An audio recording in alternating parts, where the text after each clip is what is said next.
Hello guys, my name is Forristicat, and today I want to sort of give my final thoughts on the TV show Fringe, because although admittedly Fringe, the TV show, has had its ups and downs, any TV show I watch from season 1 to its final season, I think it does deserve some sort of commentary on where it went right, where it went wrong, things I like, things I didn't dislike, and so on and so forth.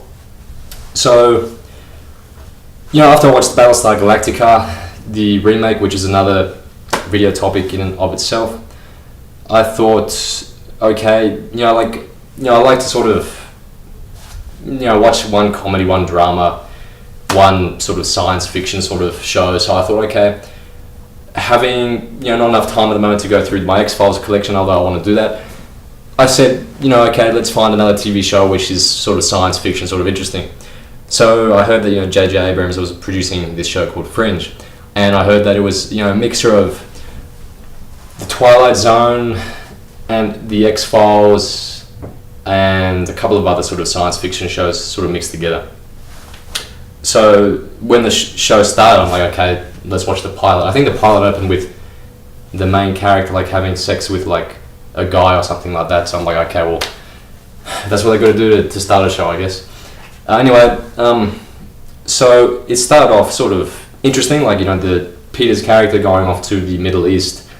I think he's meeting with some sort of subdivision of the FBI or whatever, and they're saying, listen, we've got these cases, they're really weird. Can you get your father out of the mental institution because he knows about this and he can help or whatever. And from there, starts the whole main sort of theme of the show, or the main. When I think of Fringe, I think of this one sort of theme, and I'll reveal the theme later on. And but there starts the show. Really this Walter guy who is sort of crazy, Olivia Dunham, Astrid, Broyles, all these other sort of agents or whatever, and they're investigating these Fringe cases.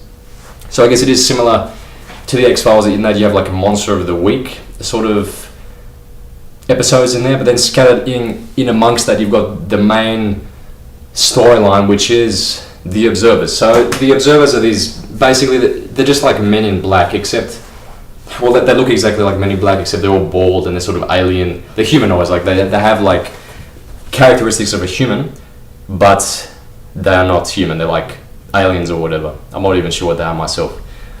So I guess my main thoughts on the Observers is that they weren't really threatening enough. So it's really hard to sort of have a villain or types of villains who are sort of emotionless. The whole point of a villain who has emotions is that you have the power to sort of really sort of make you hate them. And of course, when Peter and Olivia's daughter gets shot, obviously you hate them a little bit, but still it just felt like these guys weren't threatening enough. And so that was my main problem with the Observers. So that's always going to be a problem if you're not sort of really hating the sort of main villain in the actual TV series.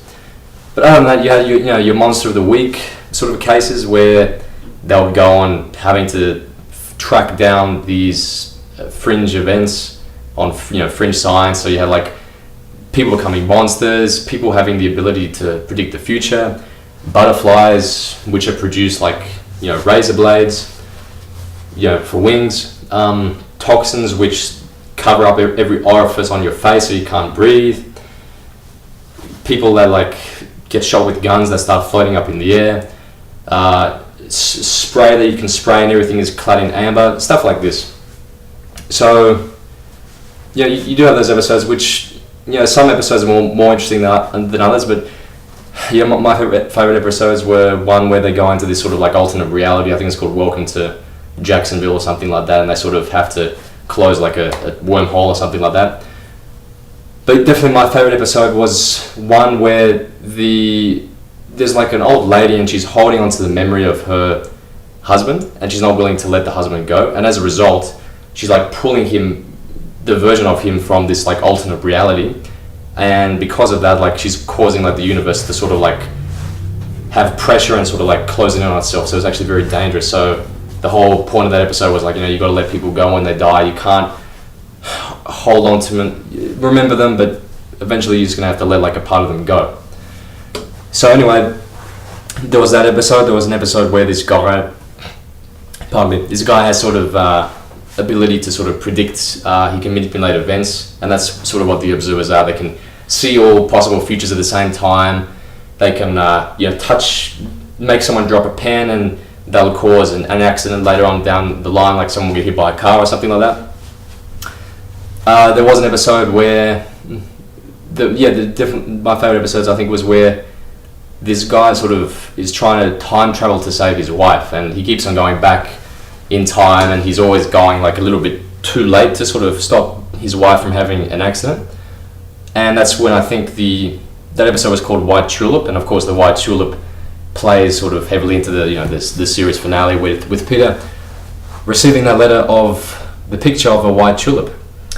So getting on to the main sort of storyline, okay, I mean it's too much for me to explain because I think this series was in danger of being cancelled, and I think you go to YouTube, type in like Fringe thank you or whatever, and John Noble, fantastic actor, talks about the executives in this case actually sort of listen a little bit to the fans.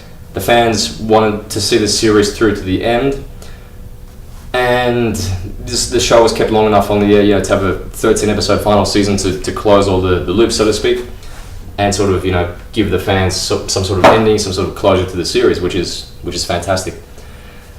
So again, like, it's too hard to describe the plot because there's a lot of timelines, there's a lot of resetting, but the dummy's guide is you've got these guys called the Observers. In the future, our main characters, Olivia Dunham, Peter Bishop, Walter Bishop, Astrid is a sidekick. They have a daughter in the future, and one of the possible futures is the Observers. These emotionless beings are dominating the earth. They're creating like a Nazi-like society and polluting the atmosphere, basically making everyone's lives very crap. So the whole sort of theme is, okay, how do we defeat these guys? That's sort of like a really simplistic way to describe the plot. In the middle, you got all these guys doing all these crazy experiments and stuff, and that's where you have your Monster of the Week episodes. But as I was saying, like, the main reason I was sort of interested in Fringe, and I admit, like, some of the writing is terrible, some of the the episodes, like you got forced dialogue, like the age-old character saying, oh, so if we do this, then that means this, and whenever you have that, you're telling the viewer directly what's going on through a character's mouth. That's crap.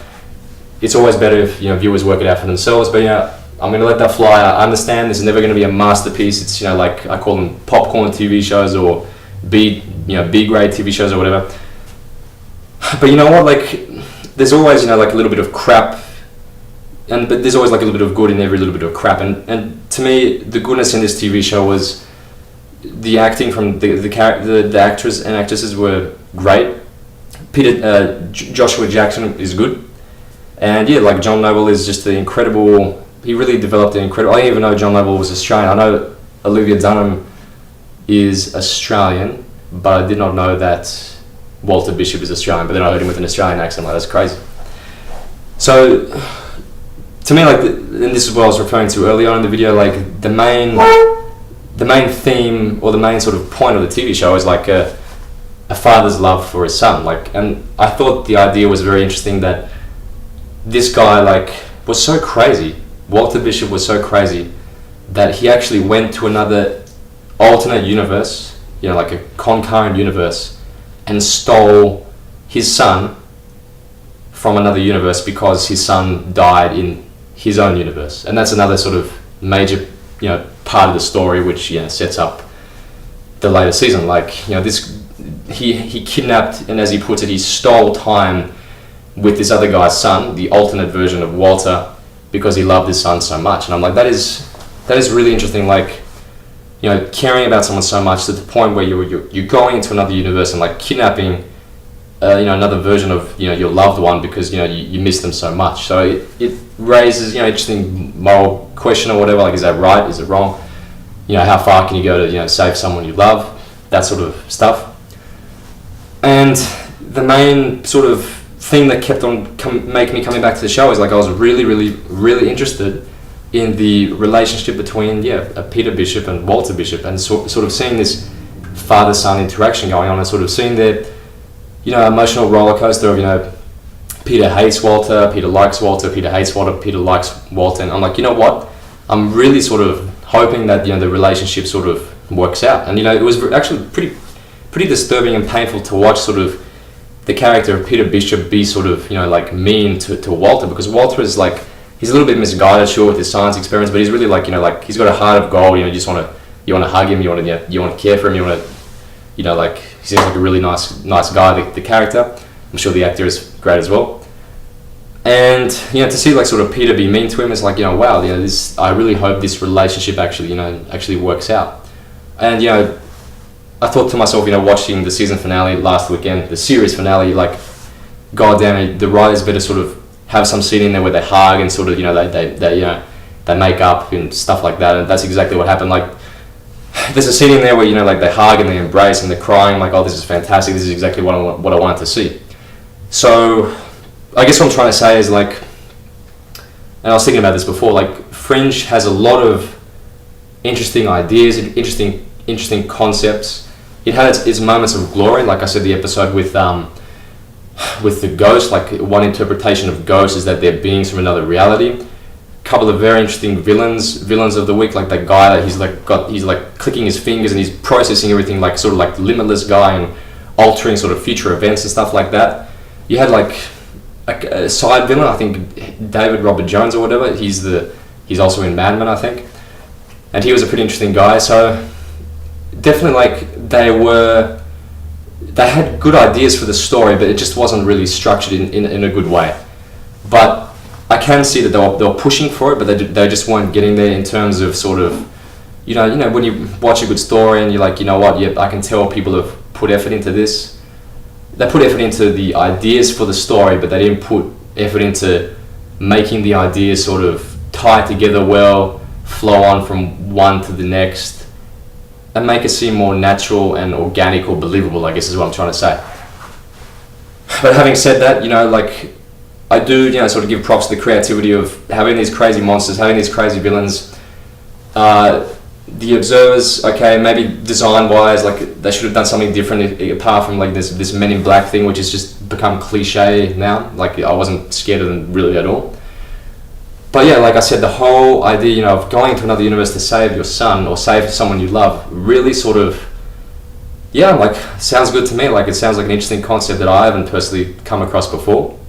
And like I said, the acting between, and the chemistry really between, Walter and Peter sort of kept me coming back to the show. And if it was a crap episode, I'm like, whatever, I just want to see like how this relationship sort of works out. And I really hope that it worked out. And of course, it's a bittersweet ending. For those who don't know, like, Peter has to, Walter has to take an observer kit, like a mini observer, but this one's like a good observer. That's the Men in Black guys, but he's a kid, to the alternate timeline, and Walter is sort of deleted from our timeline, and as far as Peter is concerned, his dad is just not around. And of course, Peter gets the letter at the end with the white tulip, which is a reference to that time traveling episode with the guy trying to bring back his wife from the car accident. And that is that. But what can I say? Like, it was one of those things. Like, I was just invested so much in the dynamic between Walter and his son that I wanted to see sort of how it ended, what happened in the end. I was very happy with the series finale, as the series finale should be good. However, like I said, like, I can tell the writers were sort of unsure what to do. Like, I think there's one episode where, like, Olivia says, like, oh, I had a dream and I died in the dream, or I'm going to kill you, or she says something really like offbeat, and it's like, oh wow, that has to be like a major plot point.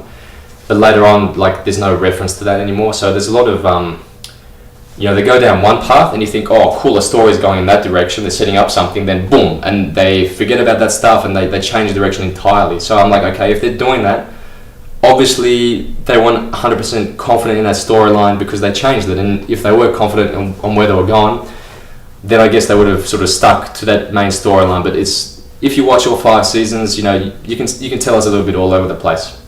And I think I've heard this comment before, like, writers, and don't get me wrong, like, I understand it's a tough job to write, But I mean, it's just one of those risks. Like writers, I guess, are concerned about writing themselves into a corner where they can't progress the storyline, the characters, the emotions beyond that corner, and it's like, oh crap, now we're fucked. Now we can't sort of get ourselves out of that corner. So they sort of vaguely commit to a couple of storylines and go with the one which they want the most. But nevertheless, Fringe, I'd give the series probably a 7 out of 10. Like I said, its saving grace, or its silver bullet, was the relationship between Peter and his son. And like, I'll ask you guys, like, if you have someone around that's not around anymore, that's passed on, like, who would you want to go to another universe to sort of bring back into this universe? I'm sure there's someone that you'd like to do that with. Forristicat signing off. Final thoughts on Fringe. Thanks for the ride, everyone at the Fringe team.